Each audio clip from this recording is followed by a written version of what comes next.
Hey, hi everyone. So this will be the part 3 of the video series that I am preparing. In this video, I'll be discussing from question number 51. पहले के videos में मैंने already two parts में part A and part B में question number 150 discuss कर लिए थे 2019 prelims के, like how I approach this question. So that's basically all about this video series. So today we'll start with question number 51. ठीक है. And so in case if you are finding these videos to be a bit lengthy, तो आप इसको 1.25 या 1.5 में भी देख सकते हो, but I'll try and minimize the time, right? So ठीक है, let's get started.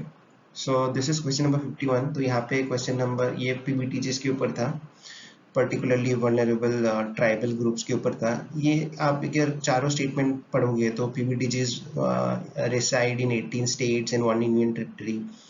Stagnant or declining population is one of the criteria for determining PBTG status, right? That's actually one of the criteria and काफी generic सा statement है, ये पता होना चाहिए, मतलब ये तो पता था मेरे को, ठीक है. So I knew this. Now अगर आप फिर स्टेटमेंट नंबर 4 भी देखोगे तो बेसिकली ये वैसे टाइप के क्वेश्चन है कि 4 स्टेटमेंट है, एक स्टेटमेंट रॉन्ग है, तो you have to basically identify that wrong statement, ठीक है ना. नाउ 95 पीपीटीजीज दिए गए हैं. And if you see statement number 4, यहाँ पे इरुलर एंड कोंडा. इरुलर तो पता था, पढ़ा था, इरुलर तमिलनाडु नीलगिरी साइड में मतलब ये ट्राइब रहती है, तो ये भी पता था, ये दोनों करेक्ट है. तो ऑब्वियसली मतलब 2 and 4 आर करेक्ट, तो इससे ज्यादा कुछ नहीं हो रहा है, दो ही option you are able to eliminate, right. तो इनमें इन दोनों में से एक होगा. अभी इस पे ना 50-50 हो जाता है. मतलब जनरली अगर पीवीटीजी के बारे में थोड़ा अच्छे से पढ़ोगे तो ये पहला स्टेटमेंट ही जनरली यही होता है पीवीटीजी के बारे में ना, 18 स्टेट और 1 यूनियन टेरिटरी में मिलता है, तो ये एक्चुअली करेक्ट है. बट मैंने ना ये सोचा कि ये नंबर्स पे खेल रहा है यूपीएससी ना, 18 स्टेट, मतलब मेरे को ये पता नहीं था, बट बाद में पता चल गया और अभी तो काफी जगह में ये दिख ही जाता है. पहला लाइन ही पीयूटीजी के बारे में यही लिखा रहता है जनरली ना, इंडिया में 18 स्टेट और 1 यूटी में मिलता है. तो ये 95 नहीं है, ये रॉन्ग है actually. This is not 95, this is 75, ठीक है.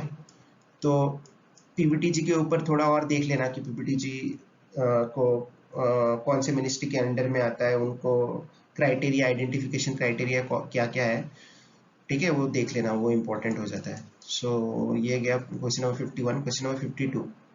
ये क्वेश्चन देख के मैं एक तो मैं ऐसे ही पैनिक कर रहा था, और इसका इतना वर्बोज है, मतलब क्वेश्चन मतलब बनाया इसलिए गया, actually question is very simple, but मतलब ऐसे बनाया गया है कि मतलब it looks very difficult, like when you read it for the first time, मतलब देख के आपको डर लगेगा, राइट. ऐसा होता है ना हमारा, when you see the question is lengthy and the options are also lengthy, तो थोड़ा डिफिकल्ट हो जाता है ना, अपने आप ही मेंटली एक वो हो जाता है. बट वो ऐसा मत करना. क्वेश्चन अगर लग रहा है कि स्टेटमेंट काफी बड़ा है, फिर भी अच्छे से गो थ्रू करना. ये मेरा one of the critical learnings था 2019 का ना, मतलब वो बहुत ही इंपॉर्टेंट होता है. तो आप अगर पढ़ोगे, देखो ना आप, मतलब ज्यादा कुछ देखना ही नहीं है. 142 आर्टिकल 142, ठीक है.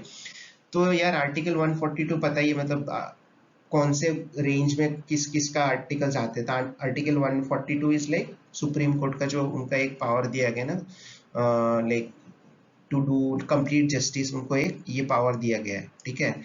तो इसमें आप बाकी जो भी लाइंस वगैरह पढ़ोगे तो शायद अच्छे से समझ में भी नहीं आएगा, बट जैसे आर्टिकल 142 है तो आपको यहाँ पे देखना था. मतलब मैंने वही किया फाइनली, मतलब मेरा दिमाग फाइनली चला, ऑल्दो आई इनिशियली पैनिक. तो यहाँ पे ये था पहला, इट्स अबाउट इलेक्शन कमीशन. यार इलेक्शन कमीशन के आर्टिकल 324 के अराउंड है ना, 324 से स्टार्ट होता है, 142 है. सेकेंड सुप्रीम कोर्ट था. तो ये मैं जैसे सुप्रीम कोर्ट देखा ना, आई वाज जस्ट चेकिंग कि बाकी कुछ सुप्रीम कोर्ट रिलेटेड है या नहीं.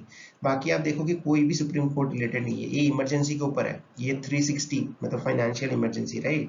ये क्या है, state legislatures can not make laws on certain matters without the concurrence of union legislator. ये तो स्टेट और सेंटर रिलेशनशिप के ऊपर है, राइट. स्टेट के जो कुछ लिमिटेशंस वगैरह होंगे.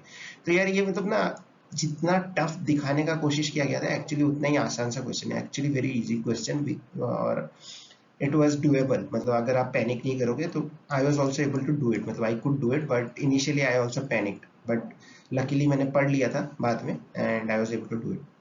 Moving to the next question. यार अभी ये सब ऐसे टाइप के क्वेश्चन है, these are more current affairs oriented, देखो, governor makes a customary address to the members of the house after the commencement of first session of the year. ये तो हमको प्रेसिडेंट के बारे में पता ही है ना, लोकसभा और राज्यसभा को एड्रेस करते हैं, मतलब आफ्टर लोकसभा, जब नया लोकसभा बनता है तब, और commencement of every year. Governor के बारे में जनरली सुनाई नहीं देता है, बट होगा ही, मतलब मैंने उस हिसाब से किया है, मतलब सुनाई देता भी है, मतलब गवर्नर भी करता ही है, ये तो पता होता है। यार यहाँ पे देखो, ये क्वेश्चन, ये वाला स्टेटमेंट को लेके ये सब कुछ था, when A state legislature does not have a rule on a particular matter, it follows Lok Sabha rule. मैंने, पता नहीं है, शायद कोई आर्टिकल में डायरेक्टली इंडियन एक्सप्रेस से ही था, और शायद मैंने वो आर्टिकल कहीं ना कहीं पढ़ा था, बट एग्जाम में मेरे को, आई वेंट विद द लॉजिक, मतलब ऐसा होने का प्रोबेबिलिटी काफी ज्यादा है, ठीक है। तो ये कहीं पे डायरेक्टली तो नहीं दिया था, मतलब, but the correct answer was both B and C, मैंने वही मार्क किया था। अभी देखो, ये ऐसा स्टेटमेंट है ना, इसके बाद तो डिफरेंट इंस्टीट्यूट के बीच में भी कीज लेके काफी वो हुआ था, लोग तो पता नहीं कौन कौन से 208 या कौन कौन से आर्टिकल का एक एक वो लेके आ गए थे, बट यार जो सेटर है ना, पेपर सेटर, वो उतना लेवल पे जाके ये क्वेश्चन सेट नहीं किया है, ठीक है। It's based on like general observation kind of a thing, right. तो उस लॉजिक पे आप ये सॉल्व कर सकते हो, ठीक है। तो ये मैं सॉल्व कर, मतलब I was able to do it, but इसको लेके काफी ज्यादा कंफ्यूजन था, मतलब इवन आफ्टर द क्या बोलते हैं ना, एक महीने तक जब तक रिजल्ट नहीं आया था, काफी डिबेट पे था।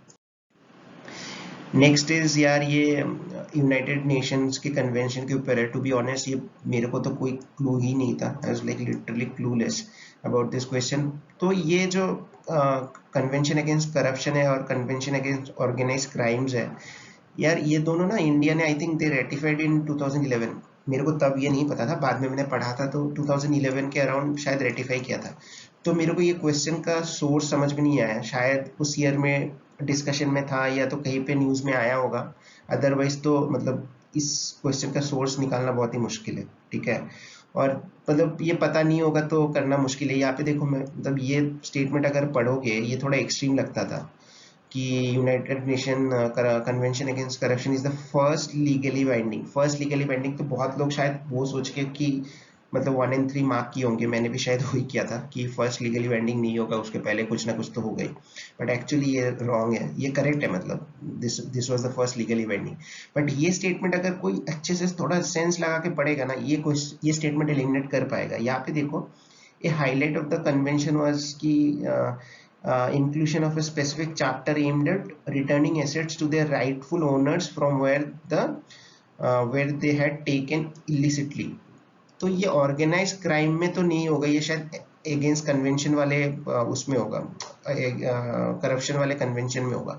तो ये अगर कोई सोच के अगर एलिमिनेट कर पाए तो मिल जाता है। अगर if you are able to eliminate 3, तो answer becomes 2 and 4, which is the correct answer. But यार आई से स्टिल अ डिफिकल्ट क्वेश्चन, मतलब अगर नहीं पता तो नहीं करना चाहिए, मतलब इस पे थोड़ा खेलना थोड़ा मुश्किल है, ठीक है। तो this type of question should be avoided.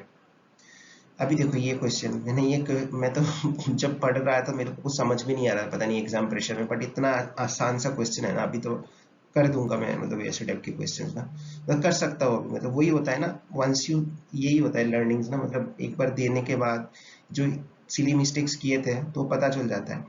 यहाँ पे देखो, as per recent amendment of forest right act, forest dwellers have the right to fell bamboos, right, fell है। तो यार ये थोड़ा एक्सट्रीम हो जाता है, मतलब जनरली फॉरेस्ट ड्वेलर्स वगैरह को काफी राइट्स होता है, इवन फॉरेस्ट राइट्स एक्ट में भी उनको काफी एग्जम्पशंस दिया गया है, they can have personally use के लिए भी कुछ कुछ चीजें कर सकते हैं। बट यार फेलिंग ऑफ बम्बू थोड़ा एक्सट्रीम काइंड ऑफ है ना, उसको आप एलिमिनेट कर सकते हो, ठीक है। फिर ये देखो, as per forest right act, bamboos है minor forest produce, which is correct, मतलब 2 करेक्ट हो जाएगा, ठीक है। फिर देखो, 1 अगर एलिमिनेट कर दोगे तो ये और ये चला गया, 2 करेक्ट है, तो आइदर 2 and 3, और ये तो नहीं होगा, फिर तो आंसर ऐसे ही निकल जाता है, मतलब 2 and 3, मतलब जस्ट आपको ये दोनों स्टेटमेंट से निकल जाता है। फिर लास्ट स्टेटमेंट एक बार देख ही लो, मतलब forest right allows ownership of minor forest produce, ये तो काफी जेनरिक सा स्टेटमेंट है, वही है, मतलब हाँ, माइनर फॉरेस्ट प्रोड्यूस को ओनरशिप का राइट देता है, right, ownership right, community rights, काफी 3-4 टाइप के राइट्स दिए गए हैं फॉरेस्ट राइट्स एक्ट में। तो ये पता, ये तो सबसे आसान सा स्टेटमेंट था इन तीनों में से ना, तो ये तो होगा ही। और बाकी इस पे थोड़ा कंफ्यूजन हो सकता है लोगों को कि मतलब ये राइट है कि नहीं, बट ये है नहीं, ठीक है। तो आंसर इज 2 एंड 3। मैं नहीं कर पाया था, मैंने तो पता नहीं तीनों पढ़ के शायद मैं क्या ही मैं सोच रहा था, एकदम सा आसान सा था, but I was not able to do it, ठीक है। राइट टू मैरी, ये अंडर आर्टिकल 21, ये I was able to do it, उस टाइम पे न्यूज़ में भी था। आई थिंक हडिया केस या समथिंग था, राइट, तो न्यूज़ में था। ये सब टाइप के क्वेश्चंस आते हैं हर साल ही। आप देखो कि राइट, जैसे राइट टू प्राइवेसी 2 बार आ चुका है, 2021 में भी आया था, राइट, उसके पहले भी आया था। तो ऐसा थोड़ा देख लेना, जैसे राइट टू इन्फॉर्मेशन कौन से आर्टिकल के अंडर में आता है। राइट लेके तो आता ही है कुछ ना कुछ, मतलब ना ये इनिशियल जो फंडामेंटल राइट्स है वो बहुत ज्यादा इंपॉर्टेंट है, उसको आपको ना आर्टिकल 14 से 32 तक हर एक आर्टिकल अच्छे से पता होना चाहिए। और उसमें भी ज्यादा डीप नहीं पूछता है यूपीएससी ना, इतना भी डीप नहीं पूछता है। जैसे अनटचेबिलिटी वाला कुछ पूछा था 2021 में, वो कौन से उसमें आता है, राइट टू इक्वालिटी, राइट, एकदम आसान सा है। तो वैसे टाइप की है, बट वो फंडामेंटल राइट्स, डीपीएसपी, ये सब काफी इंपॉर्टेंट है, इसका अंडरस्टैंडिंग काफी जरूरी है, ठीक है। नाउ ये पेटेंट वाला थोड़ा है, पेटेंट वाला भी देखो आप, मतलब स्टेटमेंट 3 है ना, plant varieties are not eligible, plant varieties are actually not eligible to be patented in India, ठीक है। ये थोड़ा पेटेंट राइट, पेटेंट जो एक्ट है ना इंडिया का, 1970 पेटेंट एक्ट, उसमें ये सब चीजें दिया गया है। तो एक बार देख लेना वहाँ पे कौन कौन से चीजें पेटेंटेबल है, कौन कौन से नहीं है, ठीक है। आई थिंक एनिमल वेराइटीज जो होता है ना, एनिमल वेराइटीज आर एक्सक्लूडेड, मतलब these are not included in this patent act, ये याद रखना। फिर biological process can not be patented, non biological process can be patented, ठीक है। So these are some of the things यहाँ पे, जैसे biological process to create can be patented in India आ गया, तो ये रॉन्ग है, दिस इज रॉन्ग, ये याद रखना। तो 1 इज रॉन्ग, 1 2 3 इज रॉन्ग, 3 तो करेक्ट है ही, तो 2 देखना पड़ेगा। There is no intellectual property appellate board, तो वो तो होगा ही, मतलब यार, मतलब टू बी ऑनेस्ट मेरे को पता नहीं था कौन सा एग्जैक्ट नाम, but I went with the safe option की होना चाहिए, ठीक है। तो I went to 3 and it was correct, ठीक है। तो ऐसे टाइप के क्वेश्चन में आप ऐसा कर सकते हो कि नो दिस, मतलब हर बार तो शायद ही करेक्ट होगा, बट यार मतलब एपेलेट बोर्ड जनरली ये सब चीज के लिए होगा ही ना, मतलब पेटेंट रिजीम के लिए इंपॉर्टेंट हो जाता है ना, ठीक है। तो उस हिसाब से मैं गया था एंड इट वाज करेक्ट। या नेक्स्ट क्वेश्चन, इस पे भी काफी डिबेट हुआ था। क्वेश्चन एनवायरमेंट प्रोटेक्शन एक्ट से था। State the requirement of public participation in the process of environment. ये देखो, lay down the standard of emission और डिस्चार्ज एनवायरमेंटल पोल्यूशन, ये तो है ही, मतलब ओजोन से लेके काफी कुछ एनवायरमेंटल डिस्चार्ज जो होते हैं डिफरेंट, जो पोल्यूट करते हैं, उसके ऊपर गाइडलाइंस वगैरह जनरली इस एक्ट के थ्रू ही बनाते हैं गवर्नमेंट ना। यार ये जो था ना, state the requirement of public participation, ये काफी लगा तो था कि जेनरिक सा स्टेटमेंट है, बट एक्चुअली ये पब्लिक ऐसा कुछ कहीं पे लिखा नहीं था। ये ही एक ट्रिकी पार्ट है। तो मैं actually I went to 1 and C, जो कि रॉन्ग था। ये एक्चुअली आंसर 2 है, मतलब दिस इज रॉन्ग। ये कहीं पे भी रिक्वायर, मतलब लिखा नहीं था कि पब्लिक पार्टिसिपेशन जरूरी है, ठीक है। तो यहाँ पे वही है, तो ये शायद कोई आर्टिकल में आया होगा कि this is one of the flaws of this act, right. तो उससे ये क्वेश्चन शायद इंस्पायर्ड हुआ था, बट मेरे को पता नहीं था।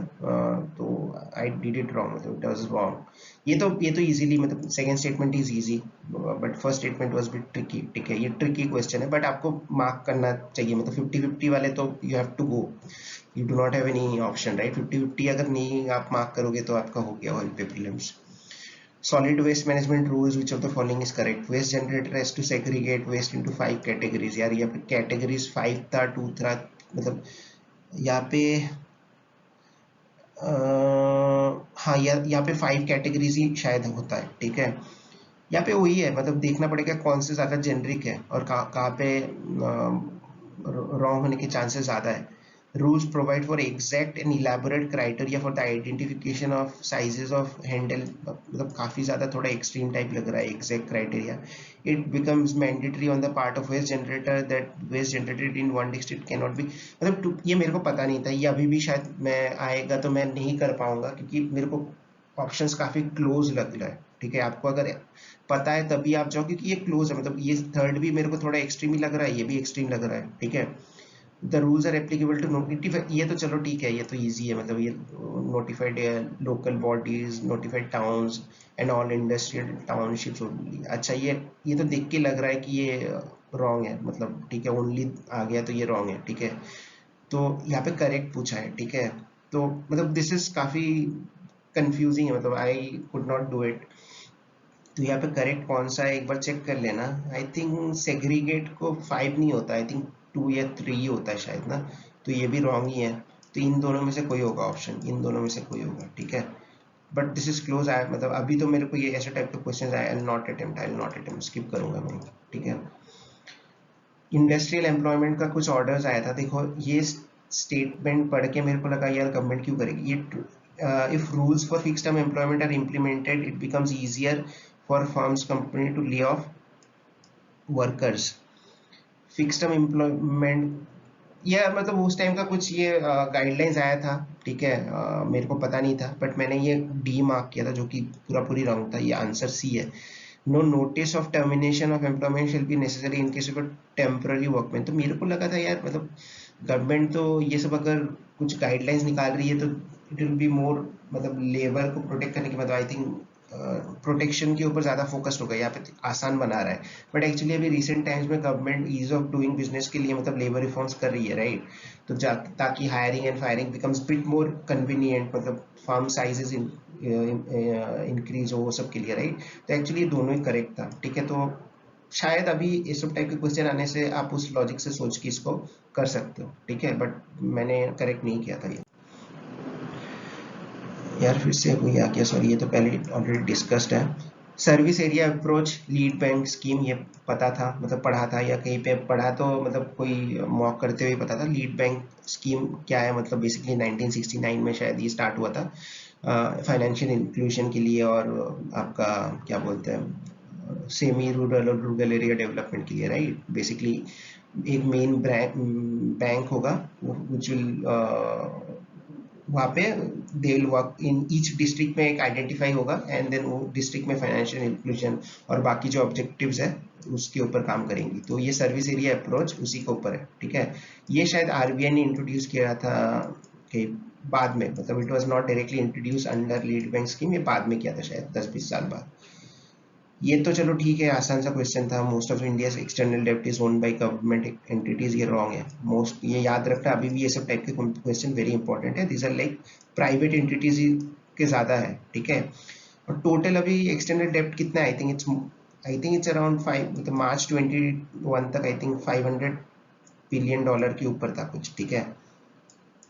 ये याद रखना, मोर देन $500 बिलियन। तो और अभी अपना एक्सटर्नल रिजर्व्स क्या है, I think it's more than $600 billion, right. तो हमारा external sorry foreign exchange reserves is more then, ये याद रखना अभी, ये सब टाइप के ऊपर क्वेश्चन आ सकता है। Is more than our external debt, ठीक है। और इसमें एक्सटर्नल डेट में और एक चीज है, लॉन्ग टर्म लोन का proportion is more then short term loan, वो भी याद रखना। Second is all of our external debt is denominated in US dollar नहीं है, मतलब मेजर US डॉलर है, देन INR है, फिर आपका चाइनीज करेंसी येन वगैरह कुछ कुछ है, ठीक है। तो ये भी रॉन्ग हो गया, तो answer was neither one not two, I was able to do it, ठीक है, I was able to do it. तो ये एक्सटर्नल डेट लेके और भी क्वेश्चन आ सकते हैं कि एक्सटर्नल डेट का मेजर कंट्रीब्यूटर क्या है, highest percentage ECB external commercial borrowings, right, 37 या 38%। वो सब चीजें याद रखना। फिर नेक्स्ट आ जाता है एनआरआई डिपॉजिट, ठीक है। तो ईसीबी क्या होता है ये सब पता होना चाहिए, एक्सटर्नल कमर्शियल वो देख लेना, मतलब दिस इज नॉट पर under this, will not discuss in detail about this, ठीक है। Sand is a minor mineral, ये तो अभी पता है, आसान सा है, मतलब ये पता है मेरे को, अभी तब नहीं पता था। Sand is a minor mineral, ठीक है। अभी यहाँ पे देखो, ये जो रूल्स फॉर्मेशन वगैरह होता है ना माइनर मिनरल्स का, ये याद रखना, नोटिफाई वगैरह से लेके rules for granting lease, framing rules and guidelines to prevent illegal mining, minor minerals का हर कुछ ये होता है स्टेट गवर्नमेंट के पास होता है, ये याद रखना, this is very very important. और I think major minerals notification आपका सेंट्रल गवर्नमेंट करता है, ठीक है। तो ये सब क्लैरिटी होनी चाहिए कि मिनरल्स, इसके ऊपर ये सब थीम के ऊपर क्वेश्चन आते हैं। ये कौन सा एक्ट एक्ट है, MMDR, right, mines and minerals development and regulation act है, 1957 का एक्ट है। तो उसमें अमेंडमेंट वगैरह होते रहते हैं, रिसेंटली भी अमेंडमेंट हुआ था, and this are all amendments have made it more business friendly, याद रखना।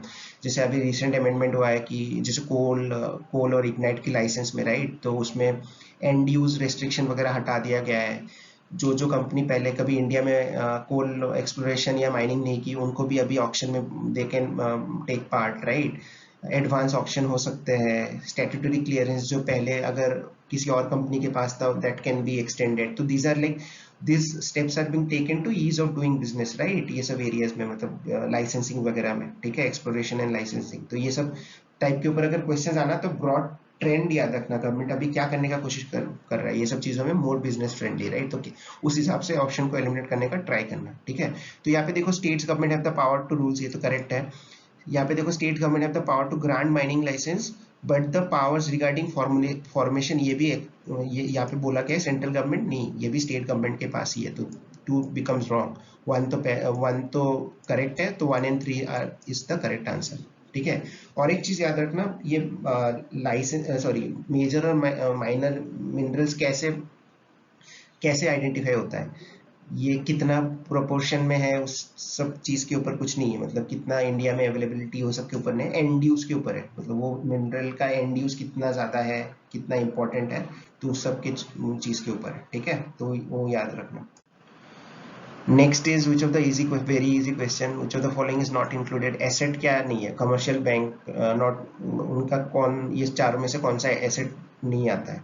एडवांसेस, राइट, एडवांसेस मतलब बेसिकली जो इन्होंने लोन दिया है, हम मतलब मान लो रिटेल लोन है, तो ऑब्वियसली इनका ये एसेट है, राइट। लोन इनका हमेशा एसेट रहता है क्योंकि they will get it back. Deposit is not their asset, deposit is their liability, मतलब they have to repay it to the depositors, right. तो ये तो आसान सा था। Investment is again their asset, right, investment उनका, बैंक का, हमारा सबका एसेट ही है। Money at call and short notice, तो बेसिकली ये बहुत ही आसान सा क्वेश्चन था, तो ये डिपॉजिट होगा, ठीक है, not included in the asset. तो deposit is not their asset. जैसे आरबीआई का currency in circulation becomes their liability, right, ठीक है, बिकॉज आरबीआई करेंसी में लिखा रहता है कि गवर्नर का साइन रहता है ना, I will pay the bearer of this इतना, तो करेंसी सर्कुलेशन बिकम्स लाइबिलिटी, तो वो सब याद रखना। गवर्नमेंट सिक्योरिटीज वगैरह अगर है आरबीआई के पास, दैट बिकम्स देयर एसेट्स, ठीक है। नाउ फॉर अच्छा next question, which of the following, I was able to do it, ठीक है, आसान सा था।